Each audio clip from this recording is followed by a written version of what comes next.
Christian's future in Formula One is still very uncertain, but recent comments from Toto Wolff regarding a potential role in the FIA have stirred the pot in a big way. Of course, given his character and charisma, Christian seems more suited to being among the other team principals on the grid, rather than tucked away in a governing body. But the real question is, what are the true possibilities for the former Red Bull team principal? And more importantly, does he still belong in F1 as a team principal, part team owner, or perhaps in some other leadership role, within one of the rookie teams entering in 2026? One thing is for sure, while the details of Christian's next move are still unknown, it's more than certain that he won't be out of Formula One for very long. The Brit is already working hard on completing a return, and there have been several teams showing interest, starting with Alpine. The Enstone-based squad has all the right ingredients to lure him into their project. But then again, certain comments from Toto Wolff have made us look at things from a completely different angle. The Mercedes boss suggested, half-jokingly, that Christian could be eyeing a role in the FIA. And while it may have been said in jest when you've had a competitor like Christian for 20 years, you choose your words very carefully. Just because Wolff was joking doesn't mean it isn't a real possibility. The reality is, though, that the chances of Christian accepting such a role don't exactly fit with his character, expanding further on the future of his old rival. Wolff said, "In a way, yes, I will miss him. He was one of the main cast. I don't think he's gone forever. He could pop up in some other function. I need to be careful. He could be rocking up in the FIA, and then, I'm really in trouble." He was someone that was controversial, polarizing, and not soft-washed. That was good from the entertainment factor, and from that perspective, he will be missed. His track record speaks for itself. So yes, a role in the FIA is technically possible, but it's definitely not high on his list of priorities. And that's not because he isn't experienced enough, quite the opposite. His experience is his biggest advantage.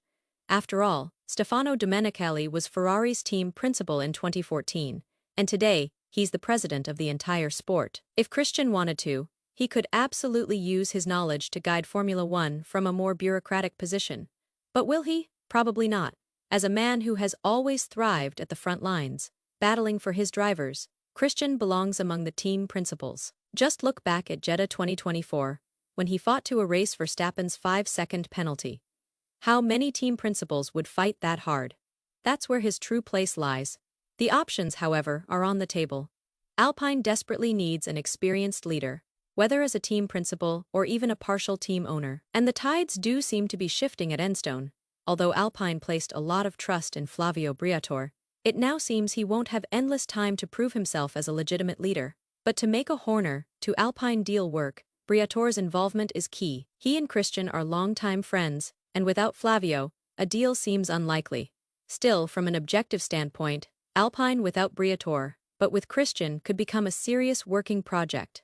The real issue Alpine faces mirrors Red Bull's past headaches, their second driver. Finding someone who can handle the tricky car characteristics has been a nightmare. And you might ask, what does this have to do with Christian? Well, if you listen to Helmut Marko, it's pretty clear. Christian wasn't fired solely because of internal conflicts. It was also the lack of performance and the team's downfall, which was tied to technical director Pierre Wachfey and head of aerodynamics Enrico Balbo. Both fell under his jurisdiction. And when results fail, it's the team principal and CEO who are forced to fall on their swords. Either you replace them or you pay the price for misplaced trust. That's why, if Christian does head to Alpine, he must be very careful not to repeat the same mistakes. A move to Ferrari has been ruled out, with the Maranello team fully committed to Fred Vasseur, and a reunion with Honda and Adrian Newey at Aston Martin doesn't look promising either. Though with Lawrence Stroll involved, you can never say never. On the other hand, Juan Pablo Montoya, a 7-time Grand Prix winner, is confident that Christian will return to F1. It's just a matter of when and under what conditions. Montoya explained. If Christian has the chance, he'll come back. Whether he wants to or not, we don't know. With everything that happened and the payout Red Bull must have given him, he is financially set. Maybe part of the deal was that he can't work in F1 again. That's the only thing that would stop him. But if I were running a team like Aston Martin, Cadillac, Alpine, or Haas, I'd hire him in 2 seconds. They've got 2 solid drivers in Bottas and Perez, but in terms of leadership, they're lacking. If they can bring him in, that would be amazing. But working alongside Perez again, that'll be very interesting to watch. And Montoya isn't alone.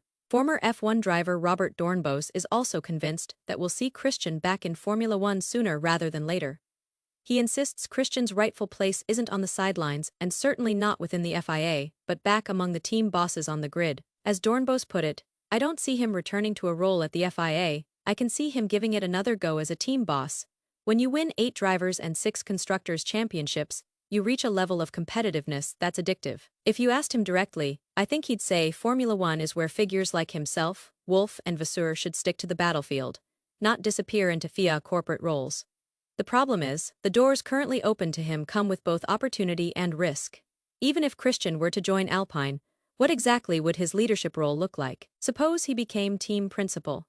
He would then have to guide Pierre Gasly and Franco Colapinto if the Argentinian stays beyond 2025 under a Mercedes-powered engine. Yes, Christian has over 20 years of experience, and he's weathered battles with Renault and Honda, but he's never worked with Mercedes power, apart from losing to them between 2014 and 2020.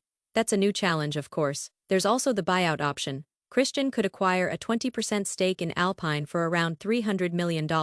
It's a massive investment, but remember, Alpine already attracted big money from Hollywood celebrities, and while they're sitting dead last in the constructors' standings, their hopes for the 2026 regulations are still alive. Viewed from that perspective, both Christian and Alpine could benefit from a win-win situation. What Christian needs now is a redemption project.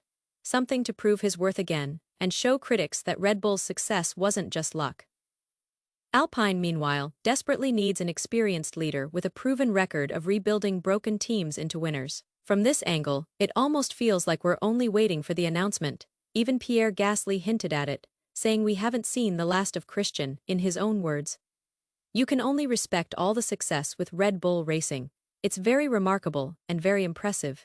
He is very, very good at what he does. I'm sure we'll see him somewhere because with that sort of experience and skill, I'm sure some teams will want him. So, with all this in mind, what do you think about the potential scenarios for Christian outside the Red Bull family? And more importantly, do you believe he has a legitimate chance to become part owner of Alpine? Let us know in the comments below. And once you've done that, don't forget to click on the video appearing on your screen right now for even more F1 drama and insider analysis. Alpine, meanwhile, desperately needs an experienced leader with a proven record of rebuilding broken teams into winners. From this angle, it almost feels like we're only waiting for the announcement. Even Pierre Gasly hinted at it, saying we haven't seen the last of Christian, in his own words. You can only respect all the success with Red Bull Racing. It's very remarkable and very impressive. He is very, very good at what he does. I'm sure we'll see him somewhere because with that sort of experience and skill, I'm sure some teams will want him. So, with all this in mind, what do you think about the potential scenarios for Christian outside the Red Bull family? And more importantly, do you believe he has a legitimate chance to become part owner of Alpine? Let us know in the comments below. And once you've done that, don't forget to click on the video appearing on your screen right now for even more F1 drama and insider analysis.